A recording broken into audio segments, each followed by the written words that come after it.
Привіт! Я просто хочу з вами трошки побалакати. Уявімо, що ми з вами друзі, просто сидимо разом в кімнаті, п'ємо чайок і тереванимо.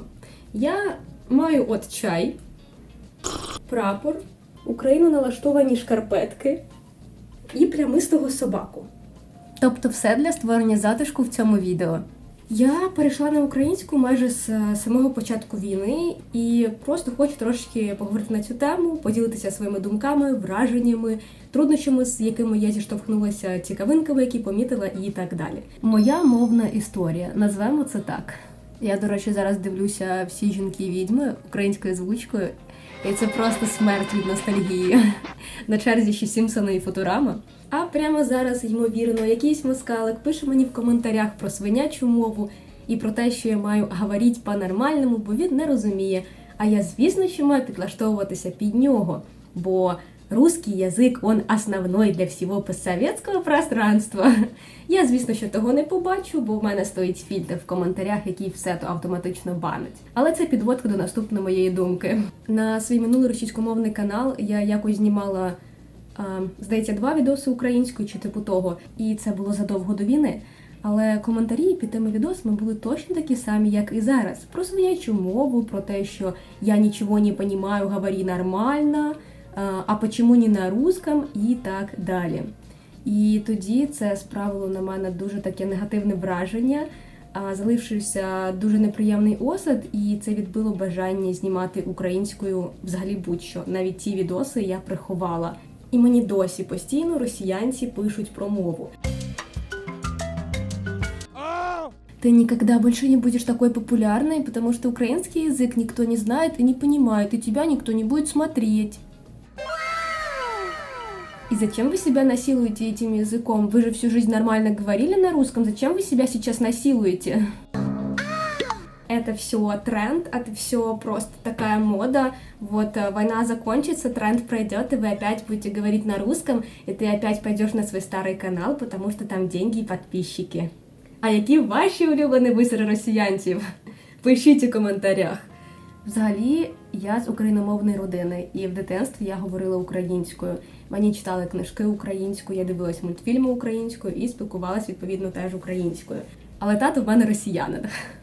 Вже мертвий, не хвилюйтесь. Трошки чорного гумору. Я можу так шуткувати, я його не знала. Він для мене абсолютно чужа, незнайома людина. Але я пам'ятаю, що в дитинстві ми пару раз бачились і абсолютно не могли спілкуватися, тому що він не знав української мови, а я не знала російської мови. І я дуже пам'ятаю добре ті діалоги, вони от прям вкраїлися мені в пам'ять, коли я побачила у небі літак, і я кричу: «Тату, дивися, літак!» А він не розуміє, що таке літак. Або коли я розповідала, як я провела свій день, і що бабуся дала мені багато цукерок, а він стоїть, очима кліпає, і він не тямить, що то таке цукерки. Тоді мені, Марії, було дуже смішно з того. Я не знала ще про існування російської мови. Щасливі були часи. Я просто думала, що це такий дурний дорослий, який не вміє говорити, який просто не знає слів. Мені було дуже смішно. Я перейшла на російську, коли почала ходити у школу. Це відбулось просто само собою, через оточення, тому що однокласники говорили російською, тому що там якісь друзі на дворі говорили російською. І я навіть не помітила, як сама теж почала говорити російською. Тобто це не було таким, знаєте, я сіла, подумала, сьогоднішнього дня говорю. Ні, це відбулось само собою. А писати російською я навчилась взагалі тільки за допомогою ВК, ВКонтакті. Я там зареєструвалась десь у 10 років приблизно, він тоді тільки створився, і там всі коментарі, всі повідомлення, всі пости, абсолютно все писалось російською мовою, і я теж почала намагатись писати російською. І спочатку це було щось страшне, бо я не вміла навіть писати абсолютно, я писала так, як я чула, і використовуючи українські літери. Але помилки підкреслювались червоним, я їх виправляла, і за кілька років я навчилась сама писати російською мовою. Як ви могли зрозуміти, в школі в мене російської не було. При тому я вчилася в 3 різних школах і в жодній не було російської мови. Якщо чесно, я дізналась про те, що в нас є російськомовні школи і школи, в яких вчиться російська мова як окремий предмет, тільки під час війни. Я про це почула вперше, і я охрініла. Типу, я така... Як це? Просто як? Я в шоці. Я створила свій перший російськомовний канал трошки не в тому віці, мабуть, тому що це був підлітковий період, мені було років 16-15, я вже не пам'ятаю. Я тоді говорила активно російською, і я стидалась своєї родини за те, що вона говорить українською. Я постійно з ними сварилась, я просила на людях не звертатись до мене українською, тому що мені було соромно. Я там в розмовах з якимись подружками говорила, що я б ніколи не стала зустрічатися з хлопцем, який говорить українською, типу Іу. Я всіма способами намагалась говорити російською правильно, без акценту, без всіх отих шога, без суржику. Всі ці думки були в моїй голові. І я, якщо чесно, навіть не знаю, звідки вони там взялися. Але вони там були. Коли я трохи підросла, я порозумнішала. Почала, наприклад, знову говорити українською своєю родиною. Почала говорити українською з тими, хто до мене звертався українською. Я українською завжди робила замовлення в кафе або питала дорогу на вулицю незнайомих людей.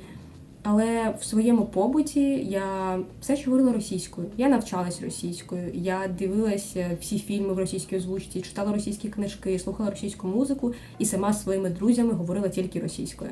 Відповідно, вела нею ж всі соцмережі і канал в тому числі.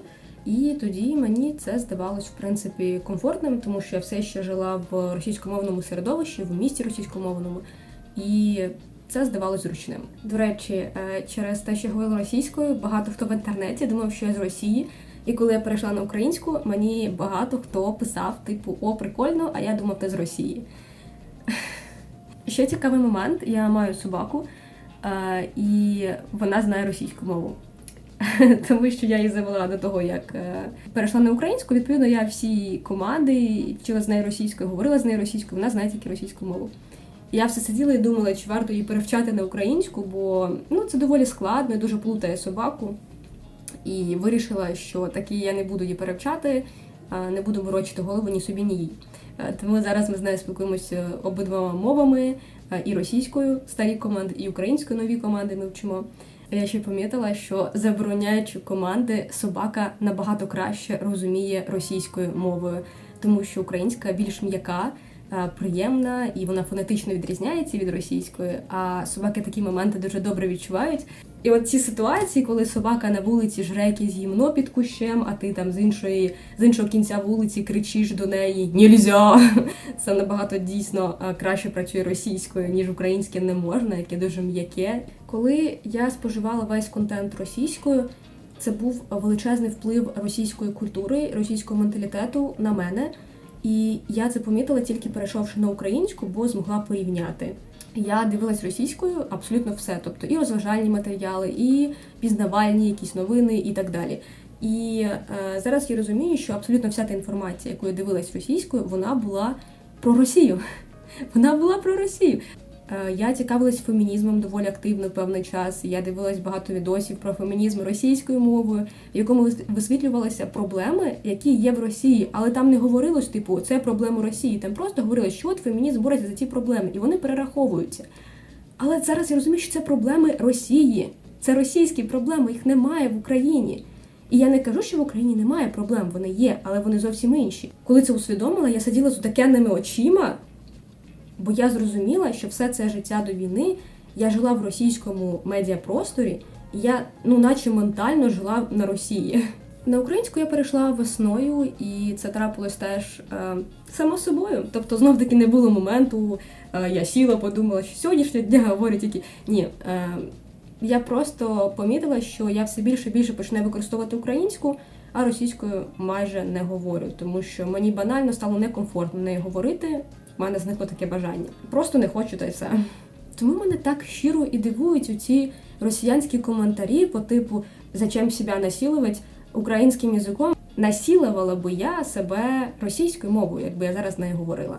Я настільки комфортніше почала себе відчувати, коли перейшла на українську, наче я через 10 років скитання повернулась нарешті додому. От таке от відчуття всередині.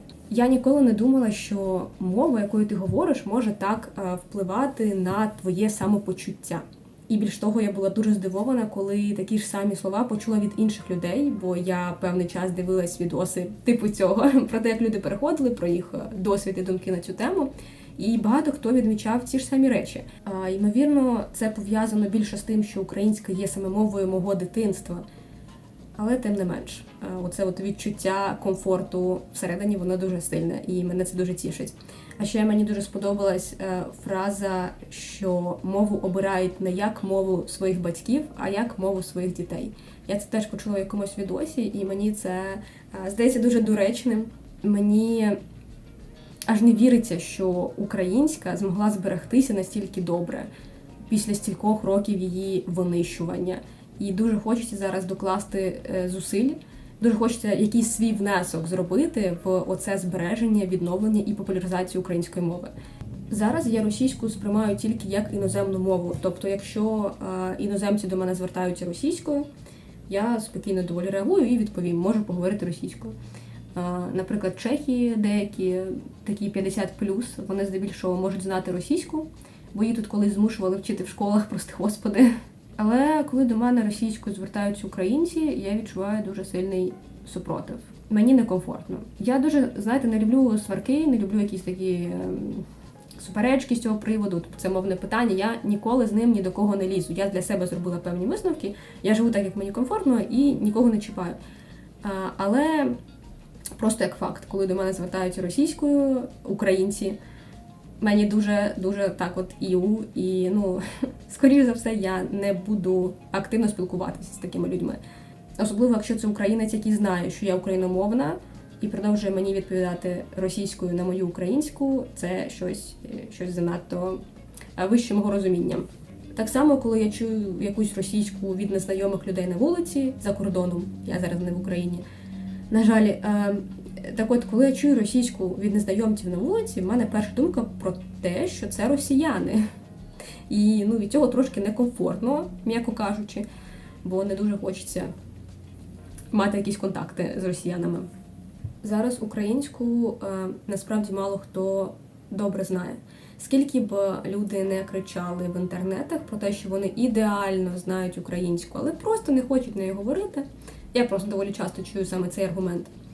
Насправді це не так, бо навіть я не можу сказати, що я її добре знаю. Я під час переходу помітила, що мова забувається, коли ти її не використовуєш. Це просто факт, це так і працює.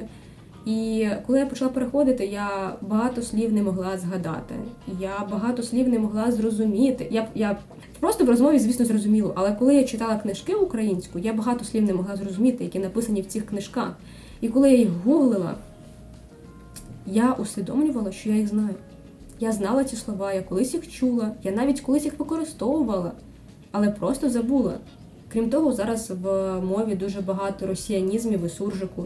Ще дуже важко було писати українською, я не знаю чому, мабуть, теж просто забувається. І ще певний час, коли я перейшла в мовлення на українську, я друкувала російську, бо мені дійсно було дуже важко писати українською. Українська – це мова мого дитинства. І в мене дуже теплі спогади пов'язані з цією мовою, і зараз, коли я на неї перейшла, мені стало неймовірно тепло і добре на душі. І мені, мабуть, дуже важко зрозуміти людей, для котрих російська є мовою дитинства. Мені шкода, певно, це дуже важко, якщо ви вирішили переходити.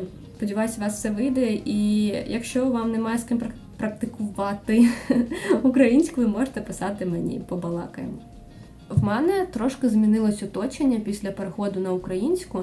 Здебільшого всі відреагували плюс-мінус нормально. Крім хіба що одної дівчинки, але ми з нею вже не спілкуємось. І всі мої друзі і знайомі переходять на українську зі мною. Тобто я їх навіть не просила про це, просто помітивши, що я говорю українською, вони також почали зі мною говорити українською, хоча я знаю, що в побуті вони все ще російськомовні. І велике їм дякую за те, що зі мною вони переходять на українську, це дуже приємно. До війни я ніде не була. І в зв'язку з війною я була вимушена виїхати до Європи, бо тут я маю близьких родичів, а в Україні зараз, на жаль, я не маю де жити. І я помітила, що дуже сильно мова впливає на твоє усвідомлення того, де ти знаходишся. От ти приїжджаєш в будь-яку іншу країну, і буквально перше, що ти помічаєш, це мова. І ти от занурюєшся у все це, і ти відчуваєш себе в іншій країні. Колись я їздила на Росію, були такі часи. І я пам'ятаю, що я приїхала в Москву, І в мене зовсім не було відчуття, що я в іншій країні. Мені тоді з того було дуже смішно. Я приїхала в Москву, і в мене не було жодного відчуття, що я виїхала з Києва. От у мене було таке відчуття, що я все ще вдома. Все було абсолютно таким самим. Окрім єдине, що мені хоч інколи нагадувало про те, що я не вдома, це жовті зебри на дорогах. Тому що на Росії вони чомусь всюди були жовті, а в Україні вони всюди тільки червоні. Я жовтих в Україні жодного разу не бачила. І це було буквально єдине, що нагадувало мені про те, що я в іншій країні. Я дуже боюся повертатися в Київ чи в Чернігів, бо це все ще російськомовні міста. І я боюсь, що я буду відчувати себе на Росії, коли туди приїду. А я не хочу відчувати себе на Росії. Я безмежно люблю і Київ і Чернігів, але я не впевнена, я не знаю. Мені дуже тривожно з цього приводу, я дійсно боюся туди повертатися, я переживаю за цей момент.